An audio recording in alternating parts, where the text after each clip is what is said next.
Hi everyone, welcome to this short film which is all about cochlear implants and hearing. You'll hear from Marie McGee, who's our National Transition Coordinator, who will be talking to Alisha, who's our expert by experience, and she'll be telling us all about her journey to having a cochlear implant and the difference it's made to her life.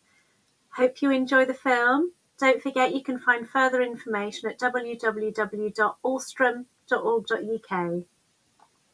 My name's Alisha Study. I'm 19 and I'm at college, and the course I'm doing is called Prepping for Adulthood. And it's really good that you're taking part in this recording about your cochlear ear implants because it's going to be very interesting for people to hear about your experience, and some of them will use that to help them. So, can you talk a little bit about perhaps when you were first diagnosed with a hearing issue and how that was picked up by people around you? I was first diagnosed with hearing issues when I was 6. My family started noticing I was using the TV a bit too loud, and when I started school, I couldn't hear the sounds when I was using phonics.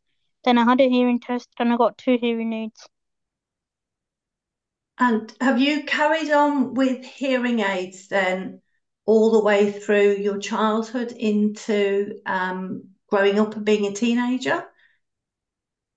Yes, when I wore my hearing aids all the way through childhood, all the way through my teens. And why was there as a suggestion of you to move on to a cochlear ear implant? How was that introduced to you, and why was that the right thing for you? Well, when I was 17, I had my hearing test done again and it dropped. Then second time I had it done again and it dropped.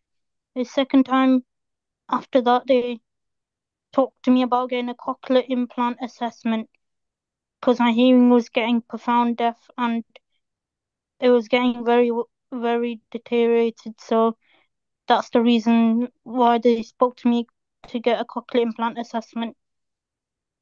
And how did they do the assessment? What did that consist of? Hearing tests, speech tests, MRI or a CT scan, and another test they do, which is they put stickers and wires on your head to check if the cochlear is working. That's a lot of assessments, isn't it? Yes. Did that take a long time? What Uh, time scale for that? 1 year the full assessment took. Took a year. That's a long time for them to get that. I mean, it's very thorough. It's great that it took that long. And did Yes. did you have to meet a certain criteria to be able to have it? Yes. Yeah. And You have to meet the criteria either for one or either for two cochlear implants, and I met the criteria for two. very good.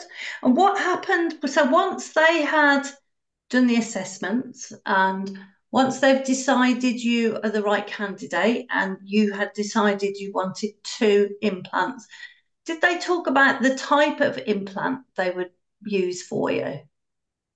Yes, they told me I needed the cochlear, which is where they put the implant through the nerve called the cochlear. So it's called a cochlear implant. And is there more than one type of implant? Yes, there's two types. One's called the cochlear, which is your hearing nerve, and one's called the baha, which is to do with your bone. And which one did you have? The cochlear. The cochlear one. Okay. Yes. And did you do any research yourself on the cochlear implant? Yes, I did do some research on YouTube, and there was a lot of negative comments, which is why I'm sharing my experience with everybody. Well, it's good that that didn't put you off. And did you go back to the professionals and sort of check what you found out and made sure that you were happy with the right, reliable information? Yes, I checked with them and checked with the professionals, and they said there is a cochlear implant website, and I can go on YouTube. Just be a bit careful with some of the comments. Well, that's really good advice because I think you're quite right about sticking to trusted trusted websites or trusted areas of research so that people get the right information that's as accurate and as factual as possible. Yes. So after you had your assessments and after you'd seen a number of professionals to check you'd met the criteria, what happened then to prepare you for the actual fitting of the implants? Well, first I had to choose the magnet. There's different types of magnets which go on the outside of your implant. And what advice or how did they support you to choose that? Well, there's different Bluetooth options, different types of implants that you can have, different type of magnets that you can have on the outside. And what type did you go for? Well, I had two types of magnets because after my surgery I had lots of swelling. So first I had the Nucleus 7, which is behind the ear implants, and the one that I am using all the time is called the Cancel 2 off the ear implant. And would you recommend that implant? Yes, I would recommend the Cancel 2, but you have to check with your surgeon because it's your hair type, skin type, so they will check all them kind of things. That's very interesting to hear, all the different things that they need to check to make sure it's the right type for you. When you went into hospital and you were being prepared to have um, the implant, how did you manage? Because I would assume you had to take your hearing aids out. So how did you cope in the hospital while you were having the implant fitted? Well, they explained everything before the hearing aids were taken away for my surgery. Before having surgery, I had to have this injection called meningitis to make sure I don't get meningitis because what they put underneath your skin is metal. Okay. And how did you find the fitting and when you're coming round after the anaesthetic, how did you feel? And when you're coming around after the anesthetic, it can take a bit of a while because um they're using quite strong medicines to put in your body to put you asleep. So everybody is different when they're coming around from anesthetic. Then after that, I had to use touch. So I had to recognize everybody by touch and Uh, by feeling everybody. that's really brilliant to hear that. So did you feel that your experience in the hospital was a positive one? Yes, it was very good. Everybody explained everything beforehand. That's really good to hear. So once you came out of hospital, how long did it take you to recover? That depends. Everybody is different with their bodies. Did you have any perhaps a little bit of swelling or anything like that in the area, or was it just it took a little bit of time? Did it settle in quite well?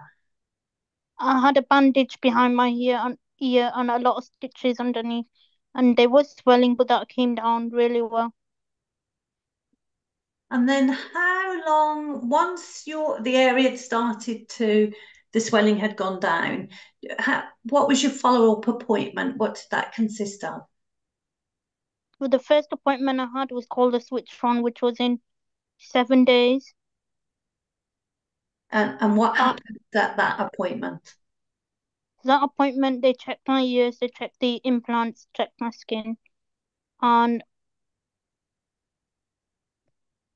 then they switched it on. We did lots of hearing tests, so there was lots of waiting. And then they will switch it on, and then they will ask you, "Can you hear us?" And when mine was switched on, it was a little bit robotic because my brain's never been used to a cochlear implant. It's always been used to a hearing aid. So did it take a little bit of time to get used to having the implants? Yes, it took me 2 months. 2 months.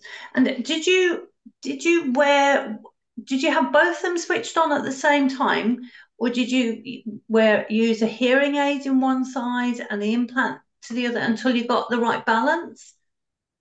So after my surgery, I was able to use hearing aids after after a couple of days. And when I was using my hearing aids, it was very echoey.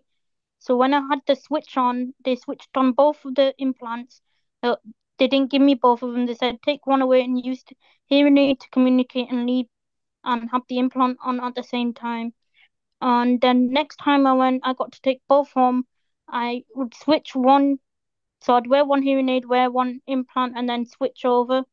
And then every day, and then the third time around is when I had the speech and language appointments, which is how they show you to rewire your brain to the implant so it sounds normal again. So that can take a lot of time as well. Well, it sounds like you've been very persistent and you've worked hard to get used to them. And how's your hearing now? My hearing is really good now. When I had hearing aids, I was um really bad. I could not hear anybody. I had to have people come up to me very close. Now with implants, I can hear from far away. I don't have to have anybody come close. And my hearing is like anybody else, like a normal person's hearing. That's really, really impressive to hear. And do you have to do any aftercare now with the implants or the magnets or anything? Can you get them wet, for instance, or do you have to do anything in particular with them? They are not waterproof, but they are splash proof. And with the cancels too, you have to take the cover off every 3 months and get a brush, clean it on the inside with a brush, and then put a new cover on and throw that cover away. And do you get regular follow-up appointments as well with your audiology team? Yeah, so when after the surgery, when you have the implant switched on, it's once a week. Sometimes in one day you can have two appointments, sometimes you can have one appointment. Then it's 6 months, and then after it's 3 months appointment. Then after that it's 6 months. Then after that it's once a year. So they leave a gap. Yeah, yeah. I suppose that's giving you time to get used to the implants more. And if there's any issues, of course, you can always give them a ring or drop them an email to have a chat to them. And just finally, Alisha, have you got any advice you would give to someone who's considering a cochlear ear implant? I would say yes, getting a cochlear implant is very amazing and very good. It opens a lot of opportunities for you. Having a hearing aid is very good to keep the nerve awake, but having a cochlear implant is amazing. But I would check, your skin health, your hair health, what's your medical history, them on all the questions you would need to ask. And sometimes cochlear implants don't work for everybody, but most they work for most people out there. So it's best to ask the professionals, will this work for me or will it not work for me? And today I wear my cochlear implants, let them sit in the background, and I will get on with my day, and it's amazing. Well, on that note, Alicia, I can only say you're amazing too. So thank you so much for taking part in that chat, and best of luck with them for the future. Thank you for having me. And cochlear implants will get better and better. And sometimes the hospital, when they have a new upgrade, they will give you an upgraded implant. Depends which magnet you've got. But thank you very much for listening to me and for having me. That's great advice. Thank you, Alicia. Thank you.